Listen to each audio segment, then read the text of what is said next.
On today's coffee break, we're going to talk about our Marriott Bonvoy wish list. What are the things that we really wish Marriott would add to their Bonvoy program to make it a truly solid rewards program? Yeah, there are things that we think they could do to improve, and I think these would be big improvements that probably wouldn't have to cost the program a ton, or at least should be reasonable enough because some of their competitors offer much better options in the same sort of categories. So we'll talk more about that in a second. Wherever you're watching or listening, don't forget to like this video, give us a thumbs up. Don't forget to click the subscribe button so that you can get more of these shows every single time you're logging on here, because we're publishing quite a few each week. We got the full length Frequent Miler on the Air, Coffee Break, and then a number of other things that are coming out. So there you have all that. Let's talk about what they can do. So what can Marriott do, Greg, to Yeah. sort of win us over? What's on the wish Yeah. list? What's Yeah. The number one? first thing, the first thing I could do to turn Bonvoy from a bad word into a good word is fix their elite breakfast benefit. Oh, tell me about it. Tell me about it. Here, here. They promise free breakfast for platinum elites and higher, and what they mean is consult this 50-page document to figure out whether you're going to get free breakfast, whether you're going to get a $10 credit, whether there's no breakfast for you because you made the mistake of staying at a Ritz-Carlton or one of these other exempt brands, or it just goes on and on and on. The exceptions, the limitations, and the it feels like penny pinching too when they say you only get like $10 a day towards your breakfast kind of thing. Well, and the thing I think that's most frustrating about this is, like, I mean, Greg and I are people who kind of, eat, breathe, and sleep this loyalty program type stuff, right? I mean, I'm constantly thinking about trips, planning trips, booking trips, writing about loyalty programs and whatnot. And I need to consult our database to figure out whether or not I'm going to get breakfast at a lot of Marriott properties, because there's A, so many different brands, and B, such variance in what you get that C, I can't possibly remember it all. And I'm somebody who does this for a living. So how could the average person possibly remember which ones? Because you do get breakfast some places. I mean, if you're a platinum member, you'll get free breakfast at a St. Regis property, but don't expect it at a Ritz. And you'll get Right. it at I don't know, like a Westin. But if you stay at a Courtyard, you'll get $10 per person. And if you stay at the wrong Courtyard, they'll insist that both people are standing there at the cafe to use the $10 credit for both of you. How do you Heaven know forbid this, your Nick? wife is still in the room trying to take care of the baby. They're going to want her to be standing there in order for you to get $20 off the bill. Like it's so annoying. Yeah, yeah. And you might say, well, shouldn't someone who has platinum elite status know like the ins and outs of the program? But I mean, they give platinum status to people with the Bonvoy Brilliant card. It's not that hard to get to platinum status, which for a lot of people, that's a good thing. And it's a good thing when you happen to be at a place that provides good benefits, but so many don't. And it's just ridiculous how inconsistent some of their benefits are, especially the breakfast benefit. And we should also mention that the breakfast benefit, so I just talked about a couple of different extremes, like places where you will get breakfast that are really swanky and where you won't get breakfast that are swanky, and limited service properties where you'll get some credit, and then full service properties where you'll get a breakfast but it's not even that simple, because then there's brands where you have to choose. You could choose to have like a coffee mug or 1,000 points or free breakfast for two every day of your stay. And you have to know which one, because a lot of Yeah. places when you Yeah. go to check in, one of my pet peeves with Marriott is a front desk agent who will say, "Oh, you want the points for the welcome amenity, right?" And like, if you don't know that you need to select breakfast and you take 1,000 points over breakfast for two, which might otherwise cost you 50 or 80 or $100 a day, depending on where you're staying, it's craziness. Craziness, crazy. Please fix this, Marriott. Yeah, absolutely. Absolutely. All right.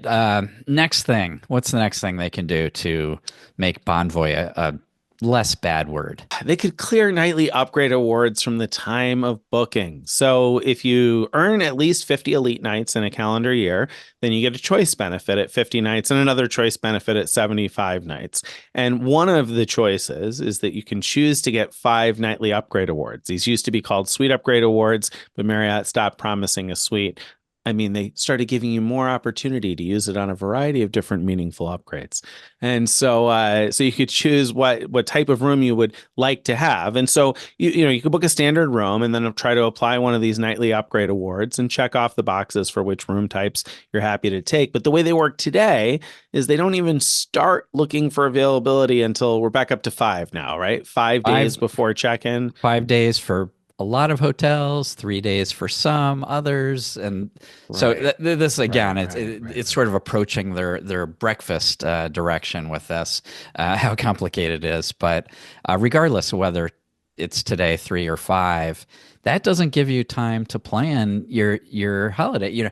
Here you've stayed at Marriott, many nights in order to earn this benefit, and their reward for you is you could tell the hotel you applying these certificates, which is like this great reward for all your loyalty, is basically telling the hotel, hey, it'd be really cool if I got an upgrade, pretty please, and Marriott will start looking either 5 days or 3 days in advance, and you may not even get it then. And here's the thing, when we say they'll start looking, like you might get on the website and you look and you find a suite, but that doesn't mean the computer's going to find it. So just because one's available Yeah. doesn't mean that they're going to upgrade you to it. So it's not even, there's no guarantee. It's totally some algorithm that I'm going to say nobody knows how it works. Somebody must know how it works, but I don't know how it works because the room type you've selected for your upgrade might be available for booking, but that does not mean that your upgrade award is going to clear. So it may not. You've got no way to know in advance until, like we said, 3 or 5 days in advance, which that's just not enough time.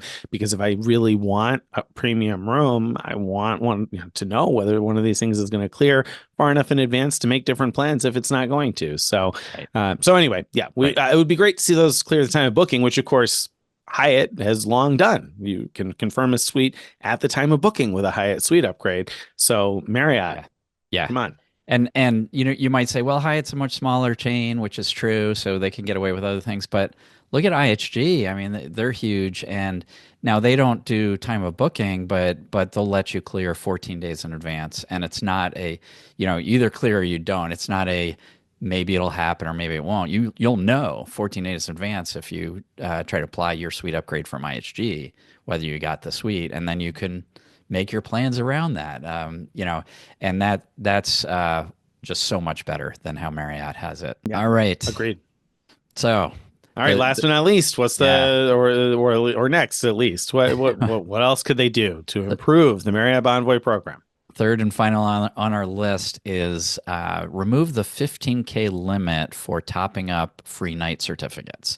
So, it was great when they added the ability to add points to a free night certificate. When you have a various Marriott Bonvoy credit cards, there's a whole bunch of them out there, but a number of them offer a free night every year. Like, so there's a couple of them that offer like a 35K free night, and when you go to apply it, if the room is if the hotel costs 35,000 points or less, you can just apply the free night certificate and you're done, and you've got that room for free. If it costs, let's say, 40,000 points, a really nice feature is you can add 5,000 points and book that room with a certificate plus 5,000 points. If it costs 51,000 points, that's 16,000 over the certificate value in that example. You can't book it with that certificate at all. This is another example where IHG can do it. IHG, when they added top offs, they just made them unlimited. You can add points to your certificate, and boom. Marriott did not do that, and that is a big shame. It is a big shame because that makes these things potentially really difficult to use, and it's really annoying. It's not even just difficult, it's annoying when you run into situations repeatedly where properties are just like 1 or 2,000 points more than the maximum top off, and it doesn't feel like an accident when that happens, at least when it happens repeatedly. And I don't think it's necessarily the conspiracy that it might feel like sometimes when you run into that problem a lot. But nonetheless, it's frustrating either way. So it would be great to see that cap lifted and the ability to top off with more points, because then you could know you're going to get good value if you value staying at nice Marriott properties. And realistically, they should be encouraging that, right? Because that's what makes people keep coming back again and again, right? I mean, it's one night. So like, it's not like they're giving you some huge benefit for an Right. extended period. It's one night they're going to help you get for less, not for free even, but for less than what you would have spent for it. Right. You would think that they could afford to extend that discount Yeah. at And any level and just I mean, you already can't get fifth night free when you're applying a certificate at all. right. So there's already, limitations to how valuable this thing can be. And yeah, come on, just do it. But wait, I see that in your thought bubble, Nick, that you thought up another thing that Marriott should do to make things better. And if I'm reading your thought bubble correctly, I think this is our number one wish for Bonvoy. Yeah. I wish that Marriott Bonvoy would waive resort fees on free night stays. There is nothing I hate more than using a free night certificate or using my points for a free stay and then being charged a mandatory resort fee or destination fee or whatever you want to call it. I don't care. I don't want to have to pay it because I'm staying for free. It's supposed to be a free night stay. Hyatt, of course, waives resort fees on free night stays when you're using points or you're using a free night certificate. You don't pay a resort fee. Hilton waives their resort fees on free nights. Wyndham, I think, waives their resort fee. I Wyndham mean, does too. like, come on, Marriott. Yeah. Get with the program. Yeah. I mean, if you can't even be as good as Wyndham, then, Right. nothing far against higher Wyndham for there, yourself, but Marriott. come on. Right. But you should be able to compete, Marriott. That's all. You should be able to compete. It just stinks having to pay a resort fee and then tax on the resort fee on top of it. And so, your free night becomes $50 or $60 a night, which, hey, I mean, that might be a good deal for the particular property you're at, but it doesn't feel free to me anymore. And then I've got to compare against other options and feel like I'm not actually getting something for free. So, I don't get that. I don't want to feel that way when I'm redeeming one of my benefits, and I wouldn't think that the hotel would want me to feel that way either. So, or the brand at least. So they just want my money, though. I guess they don't care how I feel. Let's get rid of those. So, let's get. I mean, it'd be nice to get rid of them all together, but at least on the free nights. Right. Absolutely. All right. So just to recap really quickly, Marriott, you need to waive resort fees on free night stays. You need to fix the Platinum Elite free breakfast benefit. You need to clear nightly upgrade awards either much earlier or ideally at the time of booking. And you need to remove that 15K limit on topping off free night certificates. You do that, and you'll be in our good graces. You absolutely will. Don't forget, if you've enjoyed this and you'd like to get on our email list, you want to go to frequentmiler.com/subscribe to join our email list, follow us on all the various social media, and check out our Frequent Miler on the Air episodes dropping every Friday.